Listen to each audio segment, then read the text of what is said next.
Assalamualaikum warahmatullahi wabarakatuh. Perkenalkan nama saya Adan Rifki Adiguna dari kelas TIPB. Kali ini saya akan menjelaskan tentang flowchart. Langsung saja, apa itu flowchart? Flowchart atau bagan alur adalah diagram yang menampilkan langkah-langkah dan keputusan untuk melakukan sebuah proses dari suatu program. Setiap langkah digambarkan dalam bentuk diagram dan dihubungkan dengan garis atau arah panah. Lalu lanjut ke sejarah flowchart itu sendiri. Sejarah perkembangan flowchart dimulai pada tahun 1921 ketika seorang ahli mesin bernama Frank Gilbert mengembangkan flowchart sebagai alat untuk menganalisis proses kerja. Ia menggunakan flowchart untuk menganalisis proses kerja dari pekerjaan-pekerjaan yang dilakukan oleh pekerja bangunan dengan tujuan untuk meningkatkan efisiensi kerja. Selanjutnya pada tahun 1924, Gilbert mengembangkan simbol-simbol standar untuk digunakan dalam flowchart yang digunakan untuk menunjukkan aktivitas, kondisi dan alur logika dari proses yang digambarkan. Pada tahun 1951, seorang ahli industri bernama Herbert E. Goodman mengembangkan flowchart untuk digunakan dalam manajemen proyek dengan tujuan untuk membantu dalam perencanaan dan pengendalian proyek.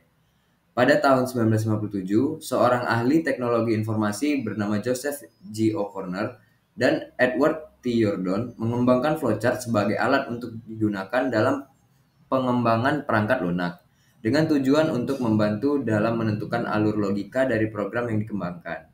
Pada tahun 1960-an, flowchart mulai digunakan secara luas dalam pengembangan perangkat lunak dan manajemen proyek.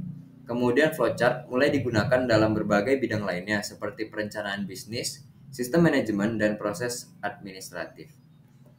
Lalu kita masuk bagaimana cara membuat flowchart. Di sini saya akan menunjukkan cara paling mudah membuat flowchart yaitu dari aplikasi Microsoft Word. Yang pertama, buka aplikasi Microsoft Word, kemudian klik blank document untuk membuat dokumen baru dan mulai menyusun flowchart. Lalu, tambahkan simbol-simbol flowchart dengan menu shapes yang terdapat pada menu insert, lalu mulai bentuk flowchart yang diinginkan. Dari simbol-simbol flowchart tersebut, ada banyak simbol-simbol flowchart.